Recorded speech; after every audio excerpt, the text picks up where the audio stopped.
A descoberta recente de 3 espiões russos disfarçados de cidadãos brasileiros para coletar informações nos Estados Unidos e na Europa chamou atenção para uma das maiores redes de espionagem mundiais.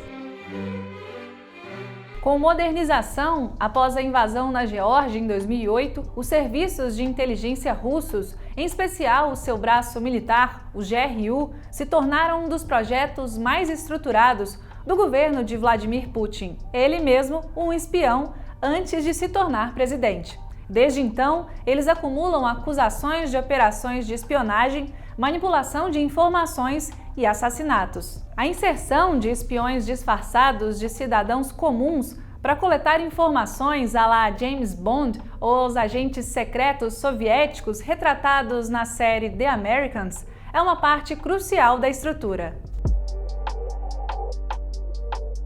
Nos últimos meses, descobriu-se que o Brasil e outros países da América Latina, como Argentina, Peru, Uruguai e Equador, são pilares importantes para o sucesso da espionagem. São através dos passaportes destes países, obtidos com facilidade e vistos como simpáticos no mundo, que os russos se camuflam em uma vida comum, onde casam, têm filhos e um emprego simples, à espera da oportunidade de servir ao Kremlin.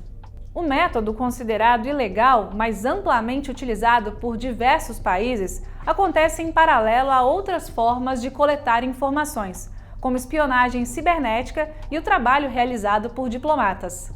Com o isolamento crescente da Rússia no cenário internacional, os serviços de espionagem se tornaram o instrumento mais forte utilizado para coletar informações secretas e influenciar processos para servir aos interesses russos. As operações mais agressivas, como a inserção de espiões disfarçados de cidadãos, são realizadas, na maioria dos casos, pelo GRU, órgão do Ministério da Defesa da Rússia com ampla autonomia. Entre a lista de acusações contra o órgão estão a interferência nas eleições dos Estados Unidos em 2016, uma tentativa de golpe em Montenegro no mesmo ano, ataques cibernéticos contra a Agência Mundial Antidoping e a Organização para a Proibição de Armas Químicas e ainda uma tentativa de assassinato do agente duplo Sergei Skripal no Reino Unido em 2018. De acordo com analistas, o GRU, ao lado de outros 2 órgãos de inteligência do país, o FSB, Serviço Federal de Segurança, que sucedeu à KGB, e o SVR, Serviço de Inteligência Estrangeiro, recuperou a expertise que os russos possuíam em espionagem na época da União Soviética, responsável, por exemplo, por obter segredos sobre o programa de armamento nuclear dos Estados Unidos e que havia sido perdida durante a década de 90. A ameaça da espionagem russa hoje talvez seja maior do que durante a Guerra Fria, declarou o ex-assessor especial do governo Bill Clinton para assuntos da Rússia e membro do Centro de Estudos americano Rand Corporation, William Courtney. Mas como ocorreu essa reestruturação da espionagem russa? O programa atual de espionagem da Rússia não seria possível sem o apoio do presidente Vladimir Putin, ex-funcionário da KGB e diretor da FSB antes da chegada ao Kremlin. Quando a Rússia iniciou a modernização dos serviços militares, após perceber falhas nas informações coletadas na invasão da Geórgia em 2008, Putin ocupava o cargo de primeiro-ministro após 8 anos na presidência, mas mantinha grande influência sobre o governo do aliado Dmitry Medvedev. Ao retomar ao Kremlin em 2012, as agências tinham autonomia e o apoio dele para operar.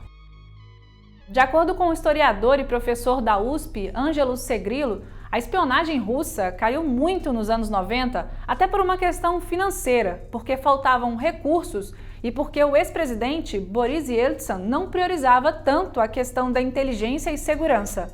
Já Putin, além de ter conseguido a recuperação econômica nos anos 2000, provém dos serviços de segurança e deu prioridade a isso.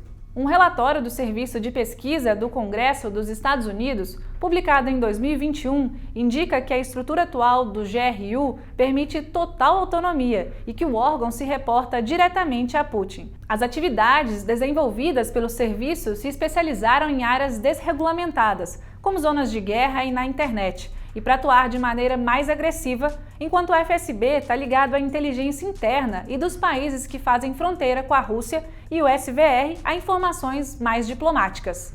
Analistas e pesquisadores notaram no relatório do Congresso americano que a cultura organizacional e a competição entre agências de espionagem podem influenciar a disposição dos russos de conduzir operações agressivas e muitas vezes imprudentes como forma de justificar a atuação para o alto poder do Kremlin.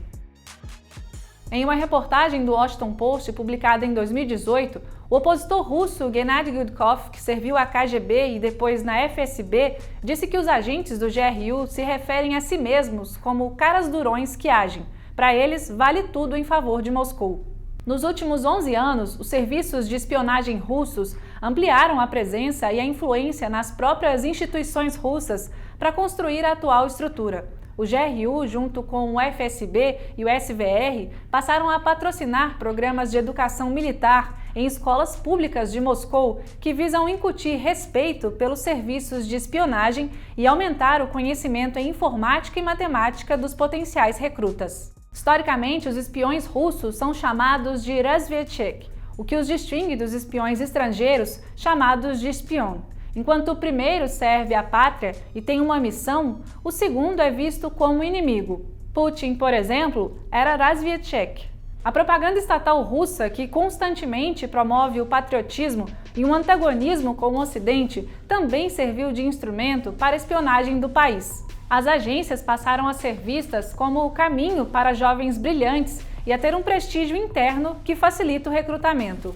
Segundo o historiador e professor da USP, Ângelo Segrilo, a Rússia tem um forte senso de patriotismo e esse apelo é utilizado desde a União Soviética para cooptar espiões. E como se dá essa inserção em outros países? Os recrutados para o GRU são treinados na Academia Militar do Estado-Maior das Forças Armadas da Rússia. Os espiões escolhidos, após receberem intenso treinamento, constroem uma identidade insuspeita, comum e tradicionalmente são mandados para outros países onde se integram à sociedade para obter cargos em que possam fornecer informações ao Kremlin. Foi essa a trajetória de Sergei Cherkasov, o espião russo preso após tentar entrar na Holanda com identidade brasileira falsa. Ele vivia em São Paulo e no Rio e usava o nome falso de Vitor Miller Ferreira. A identidade foi utilizada para estudar na Universidade Johns Hopkins, nos Estados Unidos, onde tentou conseguir estágios em agências governamentais e internacionais. Ao conseguir um cargo no Tribunal Internacional em Haia, foi descoberto por autoridades americanas e holandesas